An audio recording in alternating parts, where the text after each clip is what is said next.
This is a third grade lesson on metaphors and similes. By the end of this lesson, my students should be able to explain and identify metaphors and similes in everyday speech and in poetry, and even in music. So, let's begin. Would you be shocked to know that you use metaphors and similes every day? Have you ever said, "My brother is a pig"? Well, congratulations, you're a poet. Well, come on, that may be stretching it just a little bit, but have you ever been with your friend and called so-and-so a pig, or said he is as sloppy as a pig? Well, you're busy using metaphors and similes. Has your mother ever said, "Your room is a disaster"? Right there, you have another metaphor.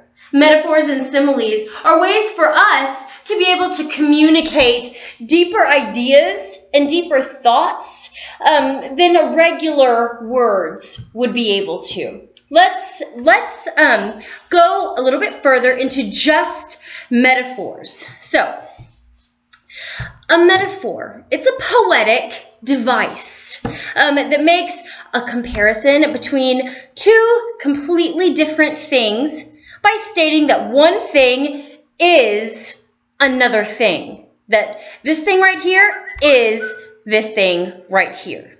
It is a metaphor would say that they are equal to each other. Let's look at an example.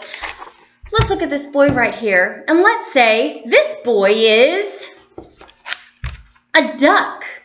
This boy is a duck. He is a duck. Well, is he really a duck?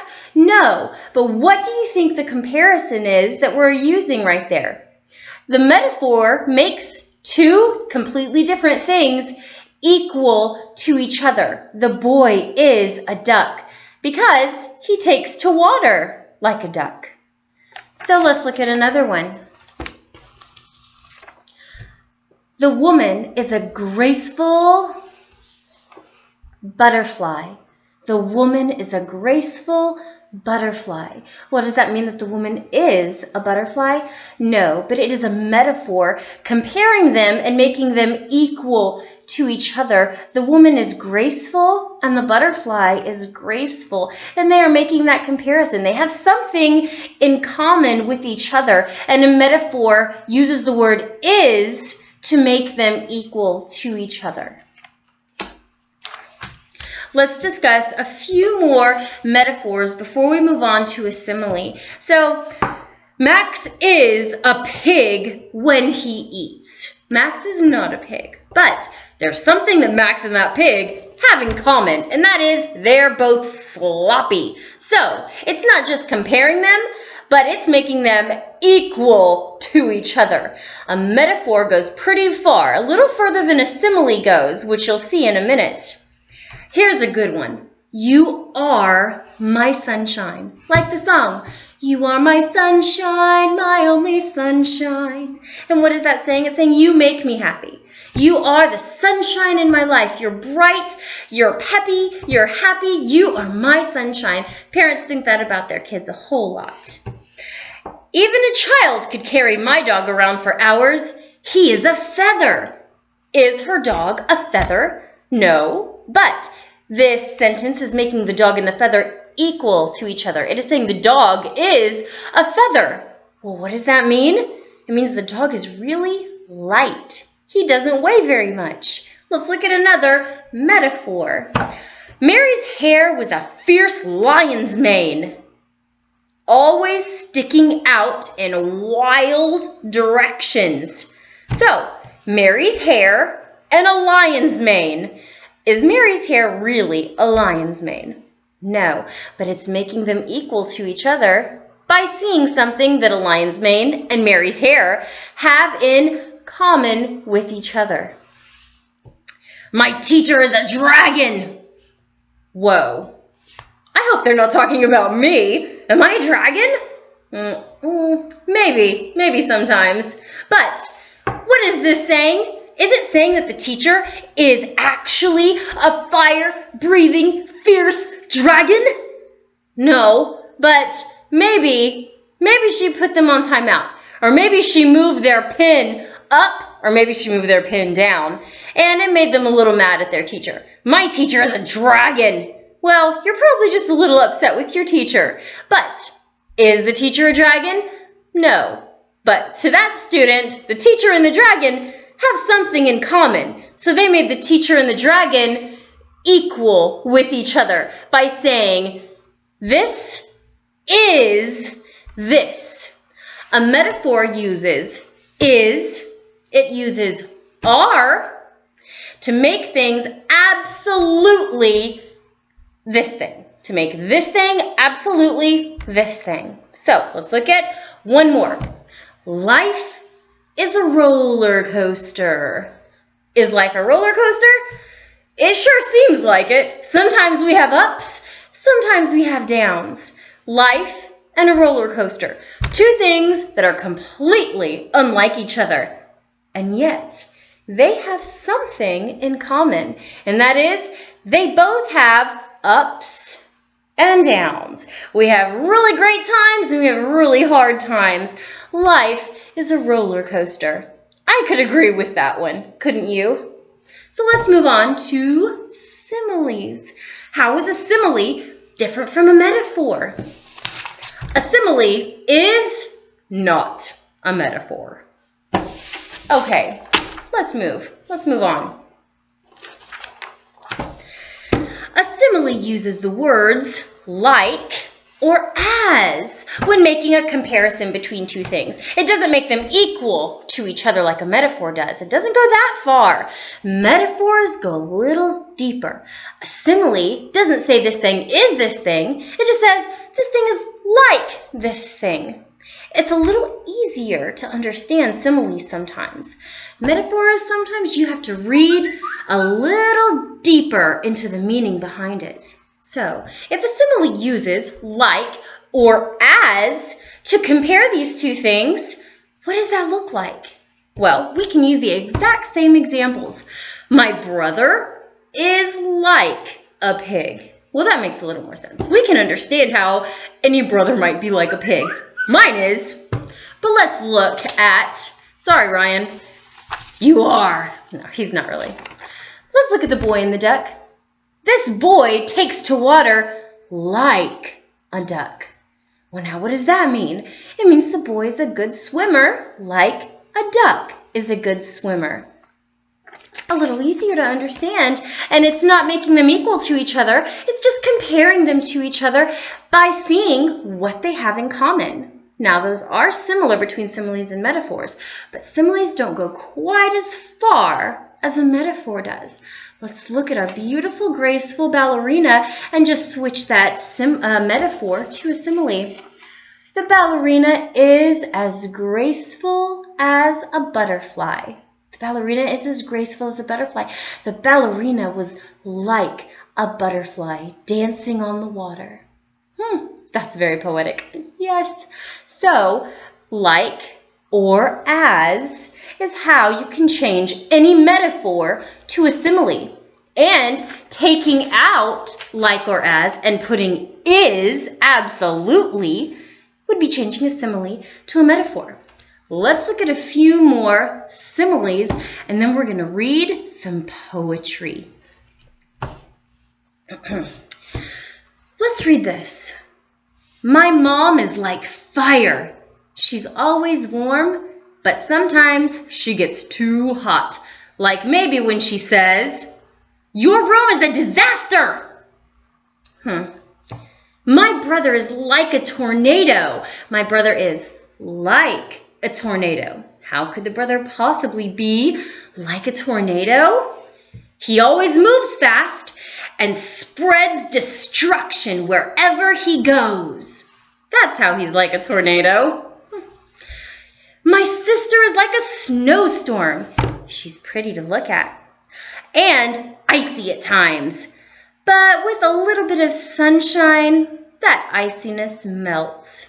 Aw. Together we're like a partly cloudy day. We have our moments of darkness and gloom, but the sun always peeks through. Together we are like a partly cloudy day. That's kind of similar to life is like a roller coaster. We have our moments of darkness and gloom, but the sun always peeks through. Let's look at a few more. Like or as similes.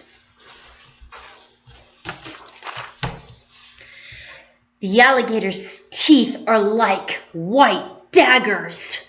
The alligator's teeth are like white daggers. A dagger is a long knife or a short sword. It's right in the middle between a knife and a sword. That is a dagger. So it is saying the alligator's teeth are like white daggers.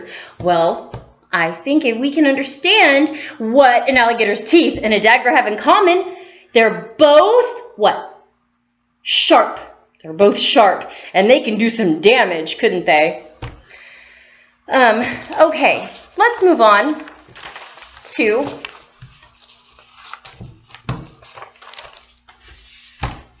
these poems just because I love them. And we're not going to read the entire poems. What I'm going to do is I'm going to read a part of the poems and see if y'all can identify where you can hear a metaphor. And then we're going to see if we can switch those metaphors to similes. So first, in this poem, there are 2 metaphors. So listen for those metaphors, and then we'll discuss where they are. Hold fast to dreams, for if dreams die, life is a broken winged bird. They cannot fly. Hold fast to dreams, for when dreams go, life is a barren field, frozen with snow. Okay, where did you hear the 2 metaphors? Let me read the first one. Life is a broken winged bird. Now, of course, to understand what the author is saying, you have to read all the other lines. But let's just focus on the 2 unlike things that this metaphor is comparing. It has life, again, and a broken winged bird. So, that goes pretty deep. Life and a broken winged bird. Life is a broken winged bird. We know it's a metaphor because it does not have like, and it does not have as. It just has is. Life is a broken winged bird. So let's go to the next metaphor that we heard in this poem. Life is a barren field. So we have 2 unlike things. We have life. We have a barren field. Life is a barren field. We know it's a metaphor because why? It is saying that one thing is another thing. 2 unlike things are the other thing. Okay, life is a barren field. Let's switch those metaphors and make them similes. So, let's go to the first one. Life is a broken winged bird. How can we change that metaphor to a simile? Life is like a broken winged bird. Or, life is as a broken winged bird. There, we can see how the simile has made that, like or as, has made that metaphor a simile. So, in order to create a simile or metaphor, you have 2 things that are completely unlike. A metaphor calls this thing this thing. This thing is this thing. The boy is a duck. The ballerina is a butterfly. Life is a broken winged bird. Life is a barren field. A simile takes off is and puts in like or as, so you can see the comparison much easier than in a metaphor. Even though they are both very poetic and very beautiful, we are able to use these in all sorts of places. First, we use them every day. Our moms use them, our teachers use them, we even use them with our friends. So, I just want to read this one paragraph, and it begins with a metaphor. And it says, hope is a thing with feathers that perches in the soul and sings the tune without the words and never stops at all. Hope is a thing with feathers.